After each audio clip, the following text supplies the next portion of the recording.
Europe 1 Soir. 19h, 21h, Pierre de Villeneuve.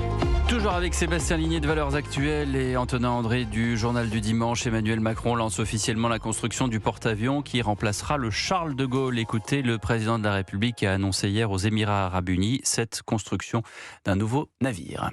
À l'heure des prédateurs, nous devons être forts pour être craints et en particulier forts sur les mers. Voilà pourquoi, conformément aux 2 dernières lois de programmation militaire, j'ai décidé de doter la France d'un nouveau porte-avions. La décision de lancer en réalisation ce très grand programme a été prise cette semaine. Ce chantier va directement irriguer notre économie et les 800 fournisseurs, dont 80% sont des PME, impliqués dans la construction. Ce nouveau porte-avions sera l'illustration de la puissance de notre nation, puissance de l'industrie, de la technique, puissance au service de la liberté sur les mers et dans les remous du temps. Le général Pierre de Villiers, ancien chef d'état-major des armées, a estimé qu'il faut régler la guerre en Ukraine par la diplomatie.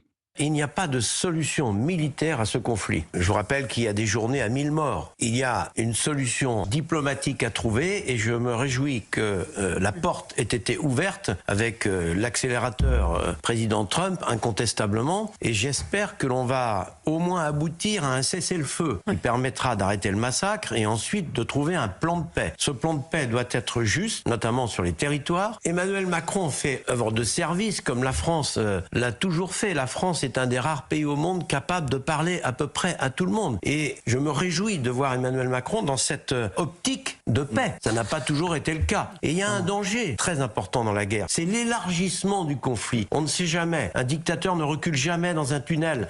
Voilà, général Pierre de Villiers qui parle de la guerre en Ukraine et de la France qui est toujours aux aguets, bien sûr, de ce qui se passe dans ce conflit entre la Russie et l'Ukraine, dans un timing aussi où le Kremlin a dit qu'il était prêt à dialoguer à nouveau avec Emmanuel Macron. C'est quelque chose qui ne s'est pas passé depuis assez longtemps. Les négociations sont maintenant bilatérales quasiment entre le Kremlin et les États-Unis, avec de temps en temps les Ukrainiens qui sont à table. Et il y a un timing aussi avec le budget, puisqu'on vient d'en parler avec Laurent Jacobelli. C'est-à-dire que si on rentre dans une loi spéciale, il n'y aura pas forcément un budget supplémentaire pour les armées, alors qu'on a là la construction d'un nouveau porte-avions. Car pas tout de suite, je vous vois tiquer, Sébastien Ligné, mais disons que ça prévoit quand même... Il y a une annonce qui arrive dans ce timing, c'est ça que je voulais dire. Exactement, surtout que c'est une annonce qui n'en est pas une, puisque la première fois qu'Emmanuel Macron a annoncé ce nouveau porte-avions, c'était en 2018. Et ce même porte-avions est prévu dans la programmation militaire depuis 2 ans maintenant. Donc, porte-avions à un peu plus de 10 milliards d'euros. Donc, de toute manière, la loi spéciale ne change pas rien en fait que ce porte-avions est déjà inclus dans les prévisions budgétaires des dépenses militaires. Écoutez, moi, on va se réjouir du fait que la France se réarme enfin et qu'il y a enfin une volonté au plus haut sommet de l'État de se réarmer. Maintenant, la question, c'est pourquoi ne l'avoir fait pas plus tôt ? On parlait de monsieur Pierre de Villiers qui, rappelez-vous, avait claqué la porte lorsqu'il était chef d'état-major des armées, justement parce qu'à l'époque, Emmanuel Macron avait évoqué l'idée de baisser de 850 millions d'euros le budget de la défense. Pour 850 millions, oui. Et Pierre de Villiers avait alerté sur le fait que c'était une erreur stratégique immense de baisser plutôt le budget de la défense. Et puis surtout, le deuxième gros point d'interrogation, c'est se réarmer très bien, mais comment ? Parce que j'entends des phrases, j'entends des formules dans la bouche de certains macronistes depuis quelques mois qui me font un petit peu tiquer. Quand j'entends parler d'armée européenne, quand j'entends parler de défense européenne, quand j'entends monsieur Breton, il y a quelques heures seulement, évoquer l'hypothèse de créer des sous-marins et des porte-avions sous pavillon européen, ce qui est un non-sens absolu, parce que pour avoir un pavillon, il faut un État, et l'État européen n'existe pas jusqu'à preuve du contraire. Je m'inquiète, parce que je pense qu'une défense européenne n'a absolument aucun sens. La souveraineté... Monsieur Draghi voudrait un État européen. Oui, bien sûr. La souveraineté nationale, c'est quelque chose de très important, et ça passe notamment par la défense. Et la défense européenne, ça doit être chaque État européen individuellement qui se réarme, ce que fait très bien la Pologne ou ce que fait très bien l'Allemagne en ce moment. Donc par pitié, pas d'armée européenne et encore moins de futurs porte-avions français qui seraient finalement partagés entre les puissances européennes. Il avait été question d'un deuxième porte-avions à une époque plus lointaine, avant 2017, qui a été co-construit avec les Britanniques avant qu'ils ne sortent de l'Europe. Bon, c'est un projet qui a été avorté, mais là encore, les mêmes questions se posaient, les questions de la souveraineté. Et je vous rejoins absolument sur le fait qu'une armée française doit rester une armée française, et j'ai du mal à voir ce que pourrait être une armée européenne. Entendez, André?